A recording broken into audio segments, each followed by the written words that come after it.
Hello everyone. आज दिख रहा होगा ब्लैक बोर्ड पे एक बहुत ही इंपॉर्टेंट क्वेश्चन आता है जो हमें लगा कि आप तक पहुंचना चाहिए, जो शायद थोड़ा सा डिले हो गया, उसके लिए हम माफी चाहेंगे।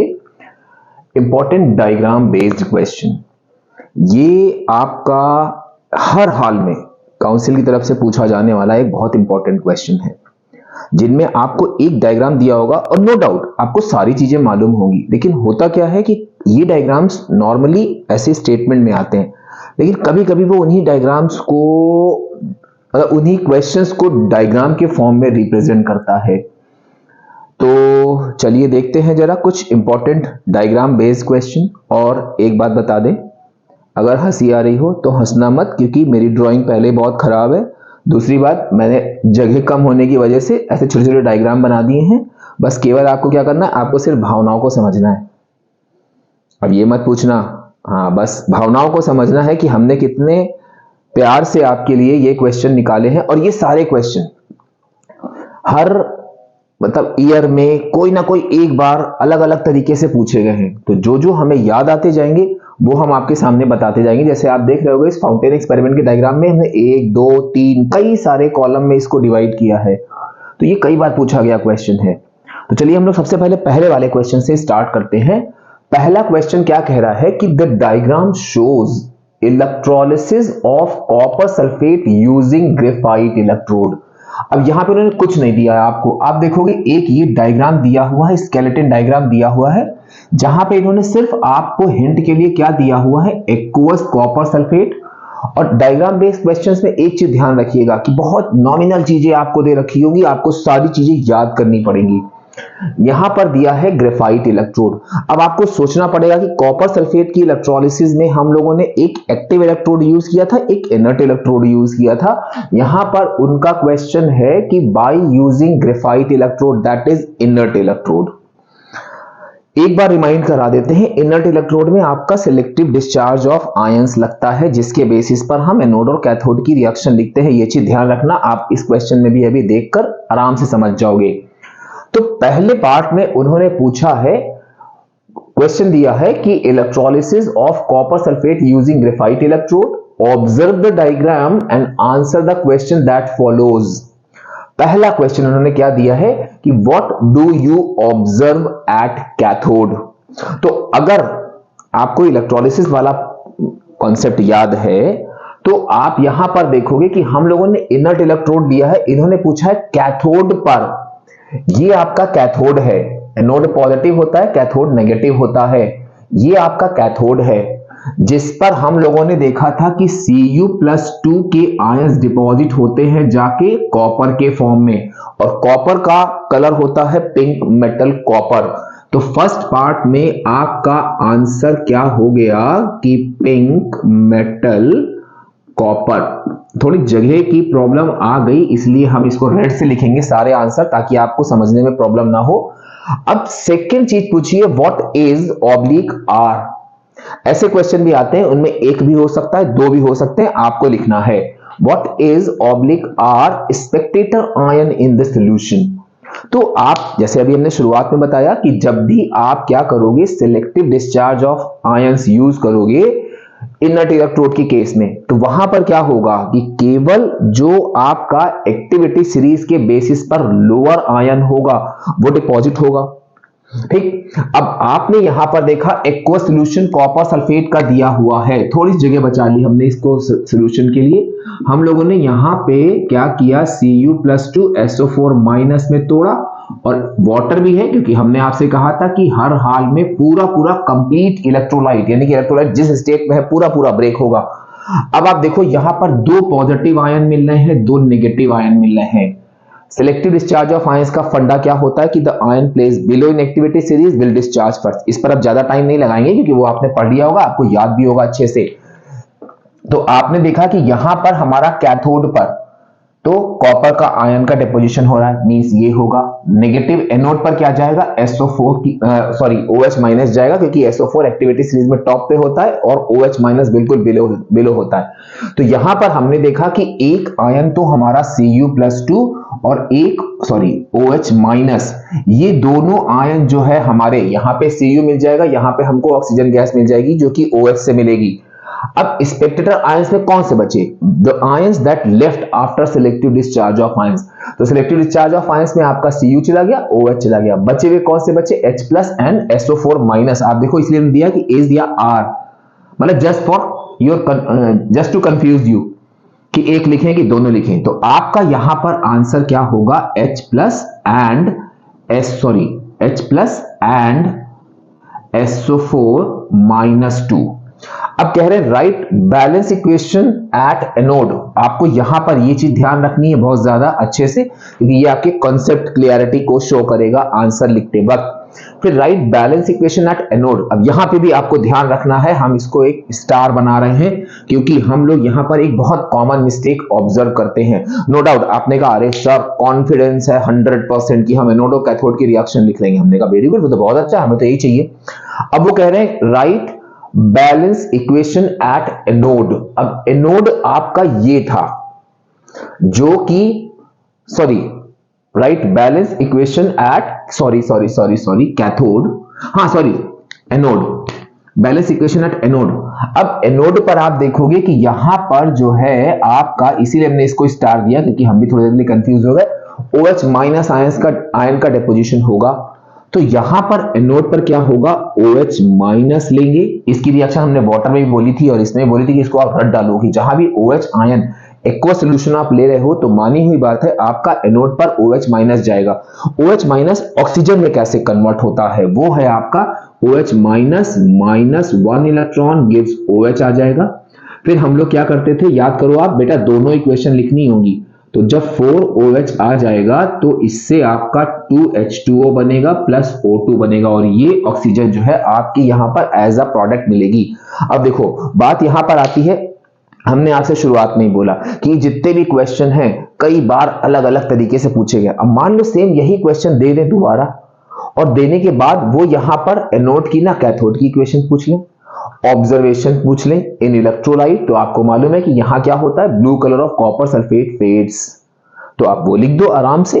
तो इस टाइप के काफी सारे क्वेश्चंस जो है आपके टाइम टू टाइम पूछे जा सकते हैं। मेन आपको याद रखना है कि डायग्राम बेस्ड क्वेश्चन में aqueous solution of copper sulphate by using graphite electrode, by using copper electrode, दोनों आपको याद रखने हैं और उसमें अच्छे से एक एक पॉइंट याद रखना है। अब इसमें होता क्या है, इस वाले में बच्चा ज्यादातर स्पेक्टेटर आयन में कंफ्यूज हो जाता है कि अरे ये कौन से आयन्स होते हैं, और सारे बोर्ड के आए हुए क्वेश्चन है। आप चाहे तो अपनी बुक के पीछे देख लीजिएगा, सारे आंसर आपको सारे क्वेश्चन यही मिलेंगे। अब हम आते हैं अपने सेकेंड वाले पे। पहले वाले को थोड़ा रब कर देते हैं, थोड़ी सी जगह मिल जाएगी हम लोग को कि मान लो कोई एक्स्ट्रा चीज समझानी है। वैसे तो सारी चीजें आप पहले से ही पढ़ चुके हो, लेकिन अगर कुछ एक्स्ट्रा समझाना है तो थोड़ी सी हमको जगह मिल जाएगी उस चीज को समझाने के लिए। अब नेक्स्ट हम आते हैं कि एक इन्होंने दिया हुआ है डायग्राम, और डायग्राम में कुछ नहीं दिया हुआ है, केवल बस एक ये बनाया है, एक कैथोड लिखा है और यहां लिखा है ब्लॉक ऑफ सिल्वर। तो इसका मतलब ये हुआ, अब ये आर्टिकल है आपका, फिर हमने कहा था हंसना नहीं है क्योंकि ये स्पून बनाया है, हमने कोशिश की है स्पून बनाने की। तो यहां पर आप देखोगे ब्लॉक ऑफ सिल्वर, इसका मतलब वो इस आर्टिकल पर सिल्वर की पॉलिश कराने जा रहा है, मतलब कि इलेक्ट्रोप्लेटिंग ऑफ सिल्वर, यानी कि कुछ नहीं दिया है। With reference to following diagram, जगह कम थी तो हमने पूरा नहीं लिखा है। With reference to following diagram answer the following questions. तो आपका नेम द इलेक्ट्रोलाइट। अब देखो इसको भी हम एक स्टार की कैटेगरी देंगे क्योंकि अक्सर बच्चा गलती करता है, तो स्टार वाले पे फोकस करिएगा। यहां पर इलेक्ट्रोलाइट में आपका होता है aqueous solution of, aqueous solution बच्चा नहीं लिखता, वो देखता है अच्छा सिल्वर है, सोडियम अर्जेंटो साइनाइड यूज करेंगे। और ये आप ईमानदारी से अपने दिल पे हाथ रख के देखिएगा, आप लोगों ने कई बार ये गलती करी होगी और मार्क्स कटे होंगे, क्योंकि कोई भी इलेक्ट्रोलाइट एक्वस होना चाहिए, मॉल्टन होना चाहिए या एसिडिफाइड होना चाहिए। और हम आपको इलेक्ट्रोलिसिस में कितनी बार बता चुके हैं कि एसिडिफाइड वाटर है केवल आपका स्टेट में, एसिडिफाइड लिखना है, और लेड ब्रोमाइड में मॉल्टन लिखना है, और बाकी सब में आपका एक्वा सॉल्यूशन जाएगा, चाहे वो इलेक्ट्रोलिसिस हो या इलेक्ट्रोप्लेटिंग हो या आपका कॉपर सल्फेट की इलेक्ट्रोलिसिस हो। तो यहां पे aqua solution of sodium argento cyanide अब एक मिस्टेक हम लोग और यहां पर ऑब्जर्व करते हैं, बच्चा यहां पे लिखता है एक्वस सॉल्यूशन भी ध्यान रखता है, और ये काफी ऑब्जर्व्ड मिस्टेक है बहुत सारे बच्चों में। बच्चा लिखता है aqueous solution of silver argento cyanide. भाई सिल्वर और अर्जेंटो दोनों सेम चीजें हैं, तो aqueous solution of sodium argento cyanide ही आपका आंसर होना चाहिए।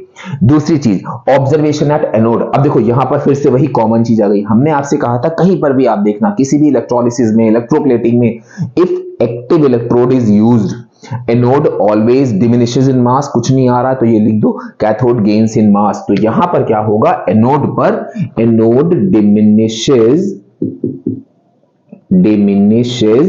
इन मास। ये वो चीजें हैं कि जो आपको एग्जामिनेशन तो बिल्कुल सर पे ही है, समझ लो, तो आपको ये सब चीजें याद रखनी है। फिर वो कह रहे हैं रिएक्शन एट कैथोड। जब भी इस टाइप से इलेक्ट्रोप्लेटिंग या उस पे, तो किसी एक इलेक्ट्रोड पर वो ऑब्जर्वेशन पूछते हैं, दूसरे की रिएक्शन पूछते हैं। ये 100% आया हुआ क्वेश्चन होता है इस टाइप से। तो रिएक्शन एट कैथोड, अब देखो ये एनोड था, ये कैथोड था। अब कैथोड पर स्पून लिया है हमने, जिस पर हम क्या कर रहे हैं, जिस पर हम सिल्वर की प्लेटिंग करा रहे हैं। तो रिएक्शन एट कैथोड, इसको भी हम एक स्टार की कैटेगरी देंगे, क्योंकि यहां बच्चा छोटी सी गलती करता है जो हम आपको बता रहे हैं कि यहां पर क्या होता है कि हम इस सिल्वर आयन, ठीक, ये जाएंगे और तुम कहोगे, आप कहोगे अरे सर ये क्वेश्चन तो हमें याद थी, इसमें प्रॉब्लम क्या, आपने स्टार क्यों बनाया? हमने स्टार इसलिए बनाया कि बच्चा यहां पर सिल्वर की वैलेंसी +2 लेता है, सिल्वर से इलेक्ट्रॉन निकालेगा तो 2 इलेक्ट्रॉन निकालेगा। ये गलती मत करना, क्योंकि वो ट्रांजिशन स्टेट को शो करता है जो अभी आपके सिलेबस में नहीं है। आप सिल्वर की +1 वैलेंसी हर हाल में शो करोगे जहां भी यूज होगी। तो ये हो गया हम लोग का सेकेंड क्वेश्चन। अब थर्ड क्वेश्चन पे आते हैं। आप देखो थर्ड क्वेश्चन में क्या दिया है, थर्ड में दिया है कि the following is a sketch of an electrolytic cell used in extraction of aluminium। अब आपको पूरा एल्यूमिनियम की मेटलर्जी अपने दिमाग में दौड़ानी पड़ेगी। बेसिकली ये प्रोसेस आपका कौन सा है, बेयर्स प्रोसेस। अब डायग्राम थोड़ा सा, अब इन्होंने क्या कहा है, स्केच, तो स्केच में वो पूरा डिटेल में नहीं बनाएंगे, कुछ छोटी चीजें बना देंगे। अब आप देखो यहां पर ध्यान से कि एक ए दिया हुआ है, एक बी दिया हुआ है, एक चीज सी दे रखी है। यहां पे ये नहीं पूछेंगे नेम ए बी सी। अब क्वेश्चन नंबर 1 पे आ जाओ, what is the substance electrode A and B made of. अब आप क्वेश्चन यहां पर ध्यान से देखना, एनोड और कैथोड आप अलग अलग भी लिख सकते हो। एनोड होता है गैस कार्बन की लाइनिंग, कैथोड होता है कार्बन। लेकिन ये कह रहे हैं व्हाट इज द सब्सटेंस, दोनों एक अलग अलग नहीं पूछे हैं, पूछा है ए and B made up of. तो आपको इस पहले वाले क्वेश्चन में ध्यान रखना है कि वो सब्सटेंस क्या है, वो सब्सटेंस है आपका कार्बन। भाई अगर आप ग्रेफाइट ले रहे हो, गैस कार्बन ले रहे हो, they are also type of carbon. तो यहां पे पूछा what is the substance electrode is A and B made up of, तो आंसर होगा आपका carbon. At which electrode is the aluminium formed. अब आप देखो हम लोग जब नॉर्मल डायग्राम बनाते हैं तो हमको मालूम होता है कि ये एनोड है, ये कैथोड है।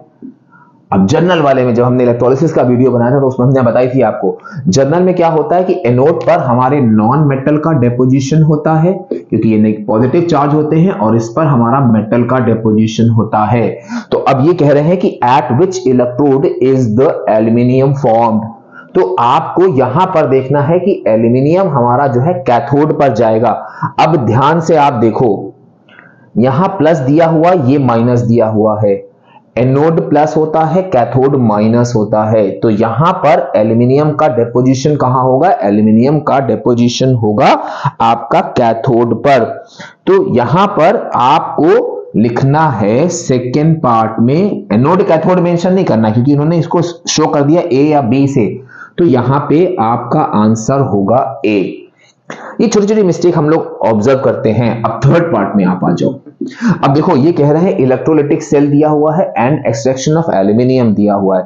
थर्ड पार्ट आप देखो, what are the two aluminium compound in electrolyte C. Normally क्या होता है, आपसे पूछ लिया गया इसमें इलेक्ट्रोलाइट बताइए, आप कहोगे अरे सर बड़ा आसान है, फ्यूज्ड एल्यूमिना, क्रायोलाइट, फ्लोस्फर, जिसमें क्रायोलाइट जो है वो एक्सेस में होता है, जो हमने एक क्वेश्चन में कवर किया, ऐसा क्वेश्चन आया था।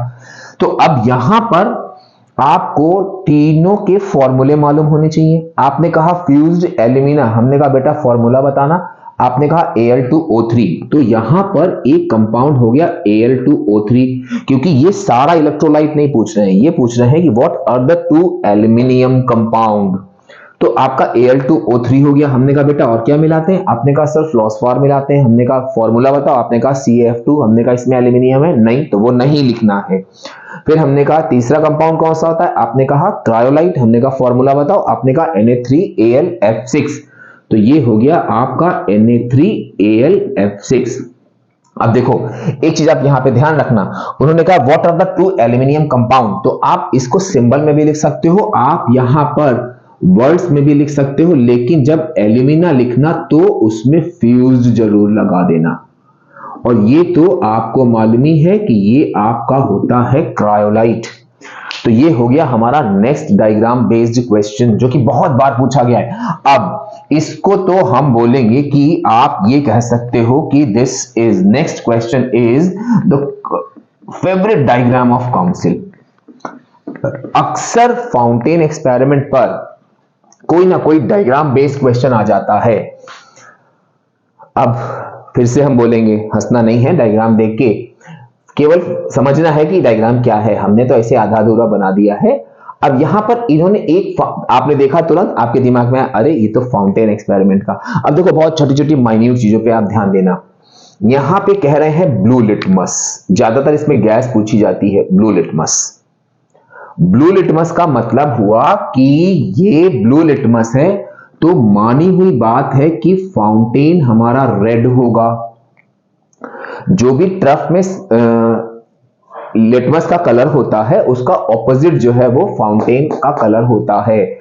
Blue litmus red, blue litmus red हो रहा है मतलब कि जो भी इसके अंदर गैस होगी वो एसिडिक होगी। एसिडिक गैस है आपकी हाइड्रोजन क्लोराइड गैस। तो यहां पे आइडेंटिफाई वाई में आपका आंसर होगा हाइड्रोजन क्लोराइड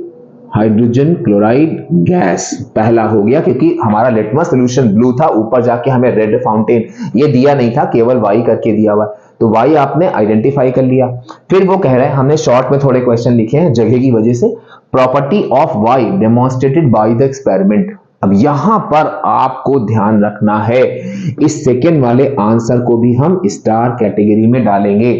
कह रहे हैं कि प्रॉपर्टी ऑफ वाई डेमोन्स्ट्रेटेड, तो आप एक चीज देखो कि प्रॉपर्टी जो है फाउंटेन एक्सपेरिमेंट से आपकी डेमोन्स्ट्रेट होती है दो। पहली प्रॉपर्टी डेमोन्स्ट्रेट होती है कि HCl गैस, या अमोनिया में भी सेम आप याद रखिए, एक डायग्राम अमोनिया का भी है कि HCl gas is highly soluble in water. Main property highly soluble होती है, उसके बाद सेकेंड प्रॉपर्टी में उसका नेचर लिखना होता है। अगर अमोनिया है तो बेसिक, और अगर HCl है तो एसिडिक। आप कहोगे सर ऐसा क्यों, हम यहाँ पे ammonia gas is acidic in nature क्यों नहीं लिख सकते? हमने कहा ऐसा इसलिए कि जब आप ड्रॉपर को स्क्वीज करते हो, पानी निकलता है, तभी तो ये गैस हाईली सॉल्युबल डिसॉल्व होती है, तभी तो ये फाउंटेन बनता है। अगर फाउंटेन बन ही नहीं रहा तो हमें इसका कलर कहां से दिखाई देगा? तो ये चीज आपको ध्यान रखनी है कि प्रॉपर्टी ऑफ वाई डेमोन्स्ट्रेटेड। तो यहां पर आप अगर मान लो कहे टू प्रॉपर्टीज, तब भी आप ध्यान रखना सीक्वेंस में पहले आपको हाईली सॉल्युबल लिखना होता है। तो यहां पर क्या होगा, प्रॉपर्टी ऑफ वाई डेमोन्स्ट्रेटेड, तो आप क्या लिखोगे यहां पे, वाई इज हाईली। जब हमने मेन वाले वो बनाए थे तब भी हमने ये लिखा था, मतलब ये चीज कैपिटल में लिखी थी ताकि आपको याद रहे कि हाईली सॉल्युबल इन वाटर। अब कह रहे हैं नेम द अदर गैस। अब देखो एक साल में ये आया, एक साल में ये दो आए, एक साल में ये नीचे वाला आया है।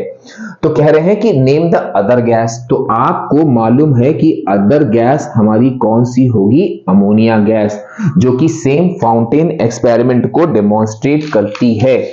ये चीज बेटा ध्यान रखना, गड़बड़ मत करना। तो अब यहां पे आपको बस ट्रफ का कलर देखना है कि कौन सा है। जो ट्रफ का कलर होगा लिटमस का, उसका ऑपोजिट यहां फाउंटेन बनेगा। अगर रेड फाउंटेन बनना है तो गैस आपकी कौन सी होगी, ब्लू से रेड में कन्वर्ट हो रही है, acidic gas, that is HCl। अगर यहां पे रेड फाउंटेन दिया है तो रेड लिटमस दिया है, यहां ब्लू कलर चेंज हो रहा है, तो आपको मालूम है red to blue basic gas करती है, ammonia is the only basic gas. ये चीज आपको याद रखनी है। अब एक बार तो ये आ गया। अब सेकेंड क्वेश्चन देखो, name the two gases that demonstrate the experiment. तो आपका मानी हुई बात है, आपका हो गया HCl और अमोनिया गैस। फिर what is common property demonstrated. अब देखो कॉमन प्रॉपर्टी में वही चीज आ गई कि दोनों में हाईली सॉल्युबल तो पक्का होता है। एक में इस फाउंटेन के कलर को हम देखकर बोलते हैं कि वो बेसिक इन नेचर है, एक को देख के बोलते हैं कि एसिडिक इन नेचर है। तो कॉमन प्रॉपर्टी कौन सी हुई? कॉमन प्रॉपर्टी हो गई कि both are highly soluble in water, highly soluble in water. अब देखो फिर नेक्स्ट में ये क्वेश्चन आया था HCl से रिलेटेड कि colour of solution in trough. तो भाई मानी हुई बात है कि हम यहां पे ब्लू लेंगे तभी यहां पे रेड होगा, ठीक। यहां इन्होंने बाकी कुछ नहीं पूछा है। फिर अदर गैस, सेम वही क्वेश्चन कि फाउंटेन एक्सपेरिमेंट HCl और अमोनिया दो गैसेस शो करते हैं। तीसरी चीज, एक तो अदर गैस हो गया, दूसरी चीज कॉमन प्रॉपर्टी डेमोन्स्ट्रेटेड। तो फिर से आपका आ गया हाईली सॉल्युबल इन वाटर। तो आप देख रहे होंगे कि फाउंटेन एक्सपेरिमेंट पूछा कई बार गया है, क्वेश्चन भी ऑलमोस्ट सेम है, लेकिन इतने तरह के क्वेश्चन जो है वो आपसे कॉमनली पूछे जाते हैं। या तो ट्रफ में लिटमस का कलर पूछ लेंगे, दूसरी गैस पूछ लेंगे, कौन सी प्रॉपर्टी डिमॉन्स्ट्रेट होती है। एक बार तो पूछा गया था कि व्हाट आर द, वो डायग्राम बेस्ड क्वेश्चन नहीं था, नॉर्मल था कि what are the two properties demonstrated by fountain experiment. तो आपको हाईली सॉल्युबल इन वाटर पहले लिखना है, सेकेंड में लिखना है कि जिसके बारे में भी HCl के बारे में पूछा है तो एसिडिक इन नेचर, और अगर उसके बारे में पूछा अमोनिया के बारे में तो सेकेंड प्रॉपर्टी इज कि बेसिक नेचर, अमोनिया के बेसिक नेचर को शो करता है। तो ये एक हमारा डायग्राम बेस्ड क्वेश्चन ये और हो गया। अब नेक्स्ट हम आते हैं क्वेश्चन नंबर 5 पर।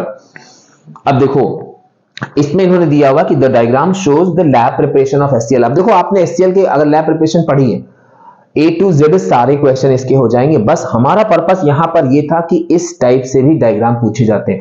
नॉर्मली क्या होता है कि with reference to lab preparation of HCl answer the following question. तो यहां पे क्या हुआ, लैब प्रिपरेशन ऑफ HCl से रिलेटेड डायग्राम है। अब वो आपसे कह रहे हैं नेम A एंड B। शायद ये छोटी सी जगह थी, अब तो जगह बन गई है, हम इसको बना लेते हैं। ये हमारा A है और ये हमारा B है। अब कह रहे हैं नेम A एंड B। तो मानी हुई बात है ए हमारा लिक्विड स्टेट में दिया है। अगर आप देखो हमने अभी जो कुछ दिन पहले एक इंपॉर्टेंट क्वेश्चंस का वीडियो डाला था, उसमें था कि liquid reagent used, solid reagent used in case of HCl या इन केस ऑफ HNO3। तो यहां पे ए आपका लिक्विड स्टेट में है, तो ए क्या हो जाएगा आपका कॉन्सेंट्रेटेड सल्फ्यूरिक एसिड। बी क्या होगा, नीचे दिया हुआ है सॉलिड के फॉर्म में, तो आपका क्या होगा सोडियम क्लोराइड। ये फर्स्ट पार्ट। और आप देख रहे हो सारे डायग्राम बेस्ड क्वेश्चन 4 नंबर से कम कोई नहीं आए हैं। फिर उसके बाद how would you know the jar is filled with gas. अब देखो यहां पर अमोनिया HCl दोनों गैसेस हैं, दोनों में ये एक तरह से कॉमन क्वेश्चन आता है कि how would you know the jar is filled with gas. तो आप एक चीज याद रखना कि अमोनिया में और HCl में बस एक ये माइन्यूट डिफरेंस है। क्वेश्चन क्या है कि आपका jar is filled with gas. तो आप अमोनिया जब लोगे तो ध्यान रखना बेटा, वहां पे आप लिखोगे कॉन्क HCl डिप्ड रॉड। जब हम उसके पास लाते हैं तो हमको क्या मिलता है, डेंस व्हाइट, खाली डेंस व्हाइट फ्यूम्स हम लोग नंबर काटते हैं, डेंस व्हाइट फ्यूम्स कैसे मिलते हैं। और जब HCl होगा तो आपको यहां पे याद रखना है कि एक्वस सॉल्यूशन ऑफ अमोनिया, या आप अमोनियम हाइड्रोक्साइड लिख सकते हो, एक्वस सॉल्यूशन ऑफ अमोनिया या अमोनियम हाइड्रोक्साइड डिप्ड रॉड। जब लाएंगे तो हमको क्या मिलेगा, डेंस व्हाइट फ्यूम्स। ये चीज बेटा ध्यान रखना, गड़बड़ हो जाती है इसमें। तो यहां पर क्या होगा कि अमोनिया के केस में हम लिखेंगे कॉन्क HCl, कॉन्क मस्ट है, यहां पर एक्वस सॉल्यूशन ऑफ अमोनिया या अमोनियम हाइड्रोक्साइड। तो यहां पर क्या चीज हो जाएगी आपकी कि अ ग्लास रॉड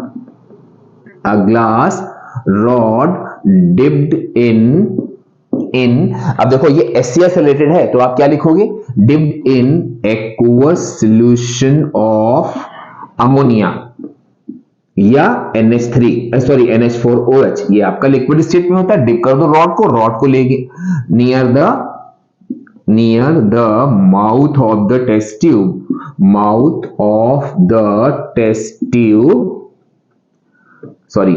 ट्यूब, आप क्या देखोगे? Dense white fumes observed.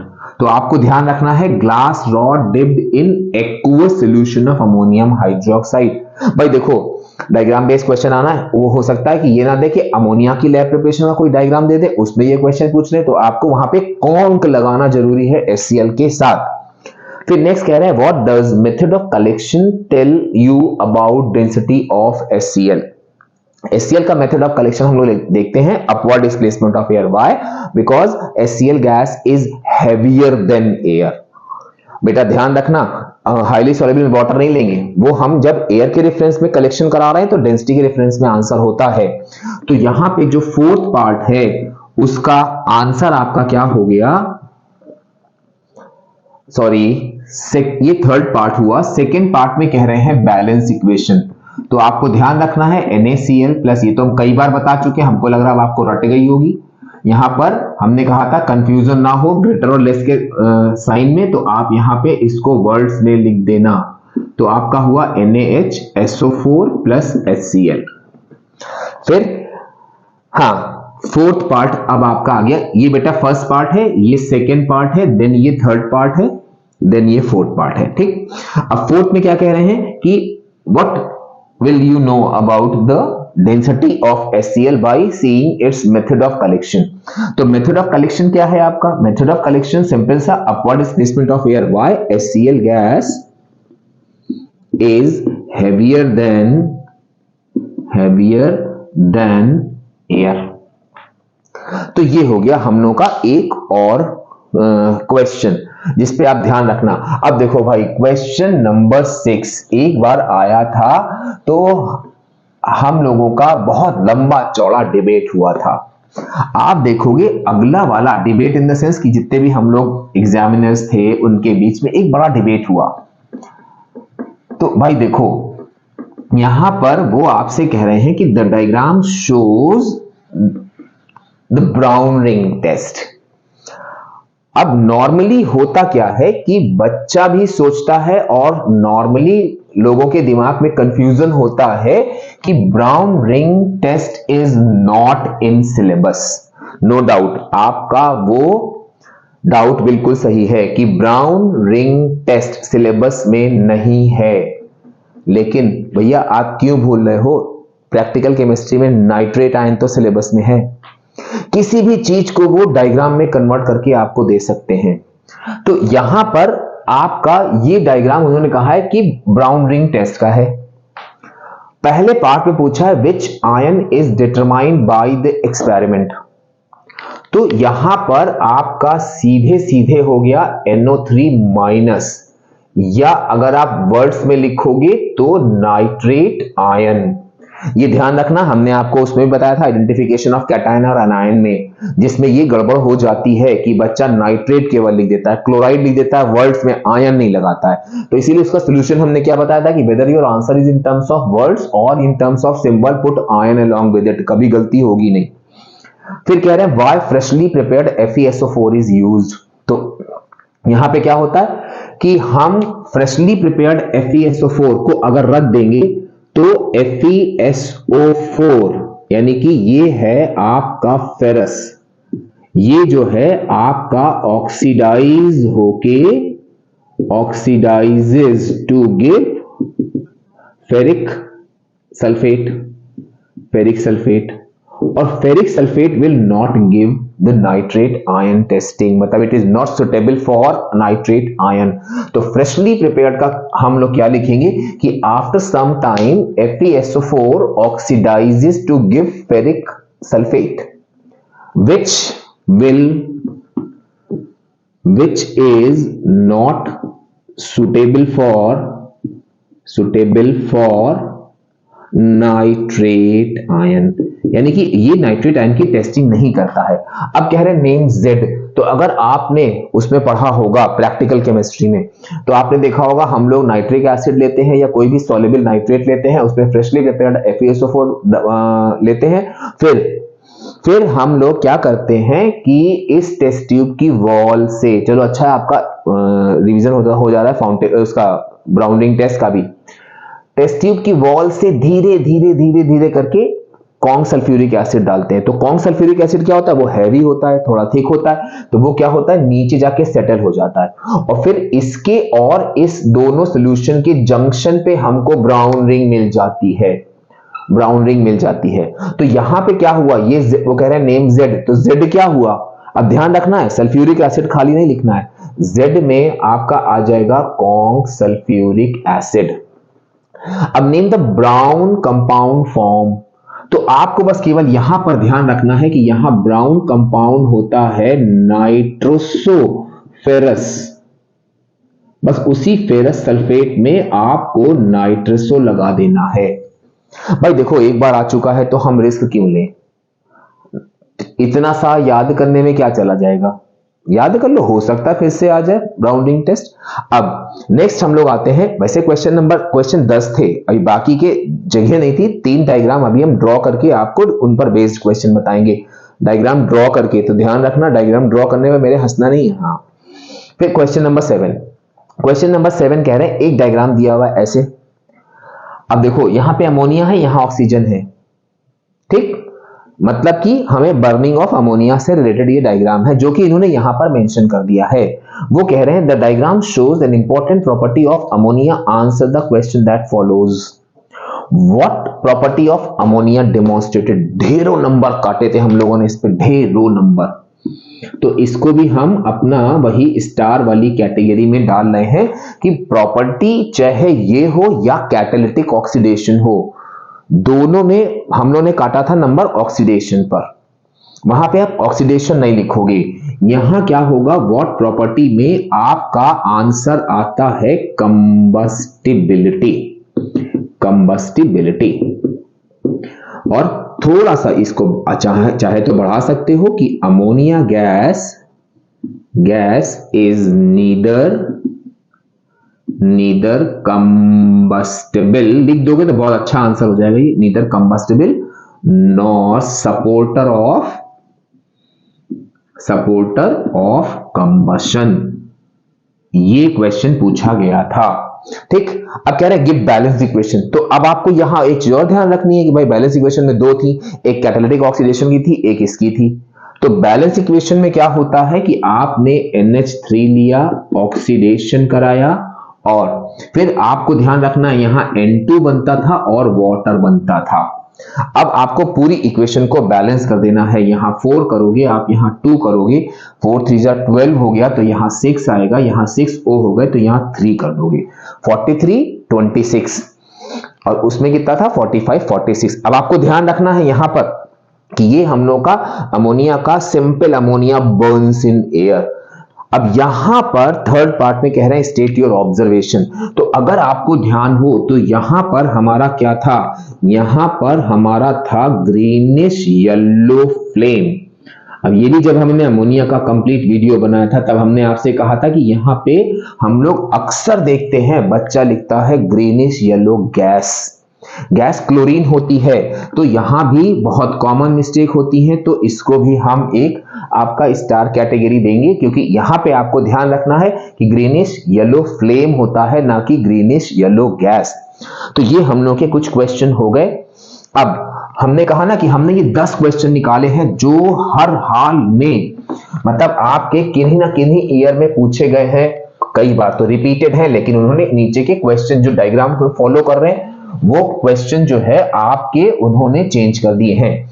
अच्छा एक चीज और बता दें आपको, जब आप डायग्राम बेस्ड क्वेश्चन पर फोकस करना, जब रिवीजन करने बैठना, तो जितनी भी लैब प्रिपरेशन दे रखी है उनकी डायग्राम अच्छे से देख लेना। लैब प्रिपरेशन पूरी आपकी तैयार ही है, नहीं भी तैयार है तो चिंता मत करो, इसके बाद नेक्स्ट वीडियो हमारा सारी lab preparation at a glance हम आपके सामने लेकर आएंगे। उसमें क्या है कि तीनों लैब, कुछ बाकी कुछ नहीं, सिर्फ लैब प्रिपरेशन और उन पर बेस्ड क्वेश्चंस।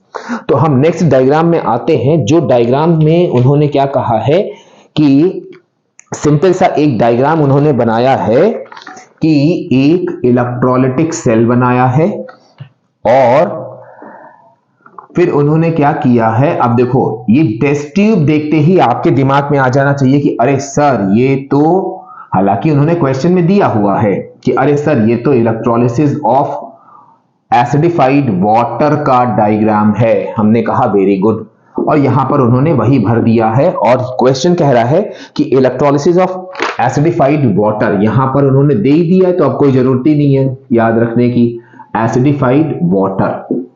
अब उन्होंने 1 2 3 उन्होंने क्वेश्चन पूछे हैं, क्वेश्चन 4 क्वेश्चन हैं।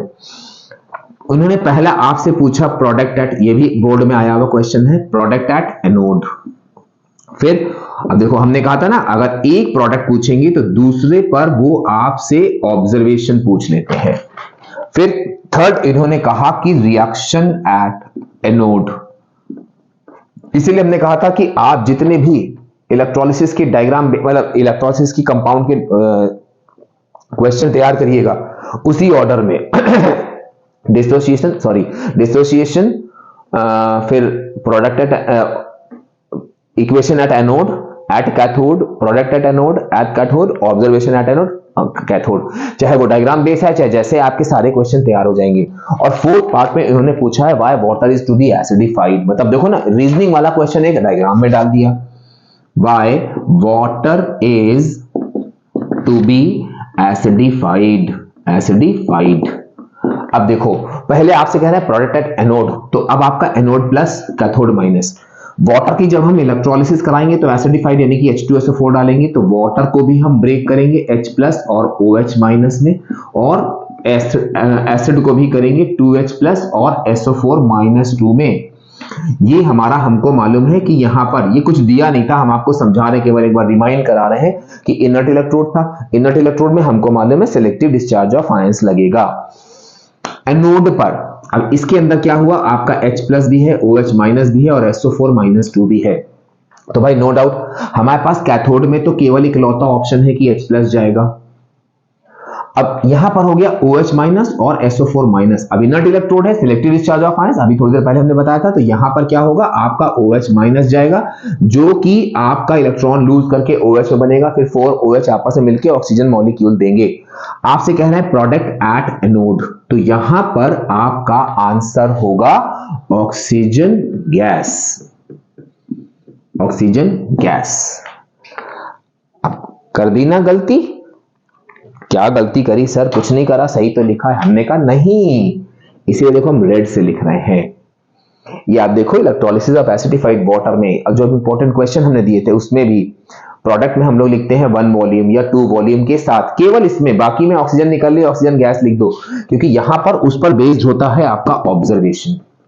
तो यहां पर क्या होगा कि आप लिखोगे यहां पर 1 वॉल्यूम, 1 वॉल्यूम। अगर वो कैथोड पर पूछते तो आप क्या करते, वहां पर लिखते 2 volume of hydrogen gas, observation at cathode.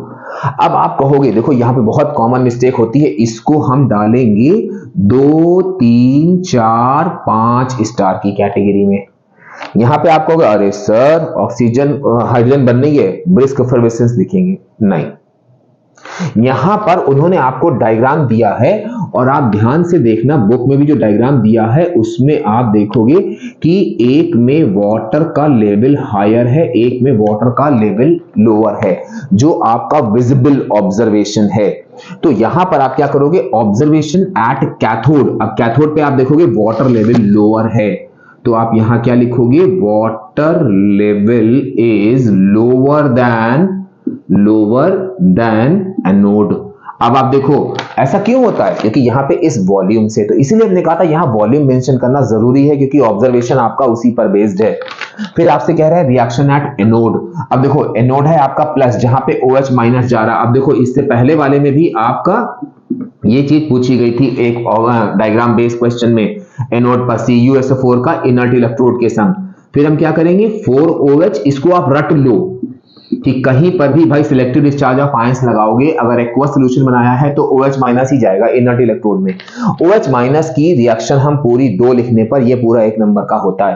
अब why water is to be acidified, तो इसमें भी अगर आप मेरे प्रीवियस वीडियोस देखो तो वहां पर हमने कहा था कि जो भी स्टेट आप किसी भी इलेक्ट्रोलाइट की यूज करोगे, कुछ नहीं याद आ रहा है, सिंपल सा बात इतना लिख देना, टू अवेल फ्री आयंस। उन्होंने कहा why lead bromide is taken in molten state, to avail free ions. Why water is to be acidified, to avail free ions. Why aqueous solution of copper sulphate is used, तो whatever state you will take, your answer for reason of using that electrode is only that state is only to avail free ions। कोई explanation की जरूरत नहीं है, भरोसा रखो हम पे पूरे नंबर मिलेंगे। तो एक क्वेश्चन ये हो गया। अब नेक्स्ट क्वेश्चन जो अभी हम लोगों ने उससे वो करा था, वो भी डायग्राम बेस्ड है। उसमें क्या है, उन्होंने एक ट्रफ लिया है, ये देखते ही आपको ध्यान आ जाएगा, बस प्रॉपर्टी डेमोन्स्ट्रेटेड में ध्यान रखना। और यहां पर एक बर्निंग कैंडल ले ली है और यहां पर उन्होंने क्या किया है कि यहां पे ड्राई HCl गैस भर दी है। अब पहले क्वेश्चन में वो आपसे पूछते हैं कि what property of HCl is demonstrated। तो सिंपल सी बात है कि हम लोग अभी क्या देखे थे यहां पे इससे पहले वाले डायग्राम में, कि हम ये देखे थे कि HCl gas method of collection से क्या शो होता है कि HCl gas is heavier than air. तो यहां पर क्या होगा, आपका HCl gas is heavier than air, पहली चीज। दूसरा क्वेश्चन उन्होंने पूछा था कि what do you observe after some time. तो अब देखो भाई, ये कैंडल बर्न कर रही थी ऑक्सीजन के सपोर्ट में, इसके ऊपर आपने जार रख दिया HCl का, ठीक। तो क्या होगा कि भाई ऑक्सीजन की जगह अब HCl आ गई जो कि हैवियर होती है, तो क्या होगा, इस कैंडल को सपोर्ट नहीं मिलेगा और इट विल एक्सटिंग्विश। तो यहां पर क्या होगा कि आपका कैंडल विल एक्सटिंग्विश, कैंडल जो है आपकी बुझ जाएगी थोड़ी देर के बाद। अब जैसे हम लोगों ने अभी एक डायग्राम देखा था अमोनिया का ऑक्सीडेशन का, ठीक है, जिसमें हमने कहा था कि आप लिखोगे कंबस्टिबिलिटी। अब देखो ये भी ईयर सारे किसी न किसी साल में क्वेश्चन आए हुए हैं, तो ये लास्ट क्वेश्चन है आपका। टोटल सारे इतने ही क्वेश्चन हमने निकाले हैं जो पिछले 7-8 सालों में आपके आए हैं, किसी न किसी 1 बार 2 बार ऐसे करके। ये हम लोग लेते हैं यहां पर नेक्स्ट कि उन्होंने एक डायग्राम बनाया है, इस टाइप से हॉरिजॉन्टल पाइप है और यहां पर उन्होंने क्या किया है कि इस तरह से ये बना दिया है और यहां उन्होंने लिखा है कि O2 और यहां लिखा है NH3। अब देखो उसमें भी NH3 और O2 दिया हुआ था, जिससे आपको पता चल जाए। अब ध्यान रखना बेटा, ध्यान रखना, ऑक्सीडेशन प्रॉपर्टी नहीं लिखनी है, यहां पे कंबस्टिबिलिटी लिखनी है, neither supporter of combustion nor combustible.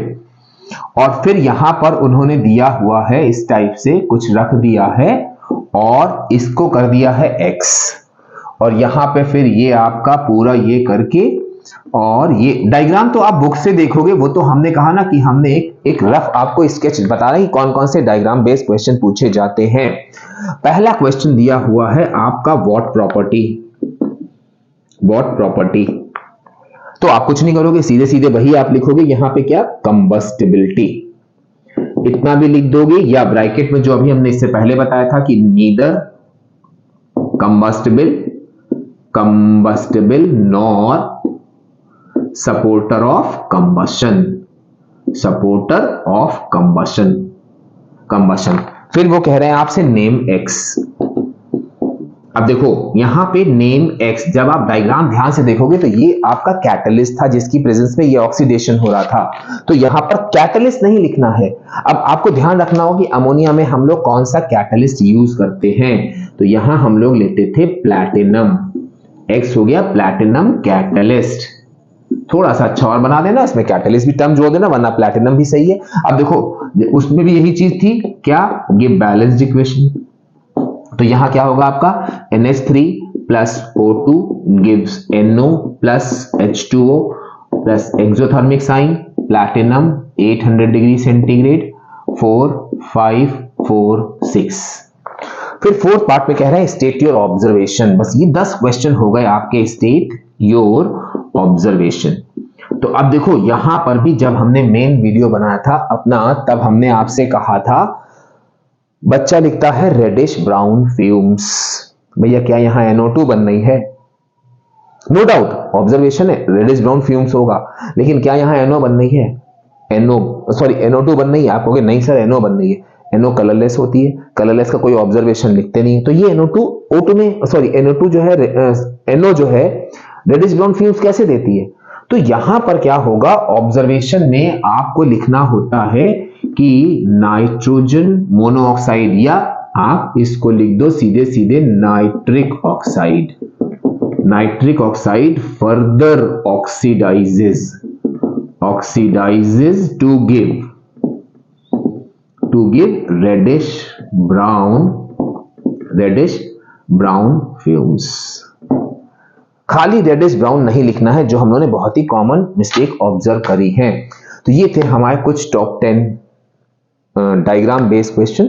आप इनको पढ़ो, और लेकिन एक चीज ध्यान रखना कि जो भी डायग्राम बेस्ड क्वेश्चन हमने बनाए हैं वो आए हैं हर हाल में, लेकिन अलग अलग क्वेश्चंस के साथ। तो जब भी आप इन डायग्राम्स को देखना, फोकस करना, क्योंकि अब ज्यादा दिन नहीं बचे हैं, तो सिर्फ आपको ये अच्छे से रिवाइज करना है। जितने भी आप डायग्राम्स देखना, उनमें जितने भी मैक्सिमम पॉसिबल चीजें हैं, एक्स वाई क्या बन सकता है, कैसे बन सकता है, कौन सी प्रॉपर्टी डेमोन्स्ट्रेट हो रही है, वो आप जरूर देख लेना। एक हम आपके सामने इसके बाद नेक्स्ट वीडियो लेकर आएंगे, lab preparation at a glance. सारी लैब प्रिपरेशन बिल्कुल निश्चिंत होकर उसको पढ़ लेना। लैब प्रिपरेशन में उसके बाहर से कोई क्वेश्चन नहीं आएगा। तो नेक्स्ट वीडियो में बहुत जल्द मिलते हैं। Till then bye bye.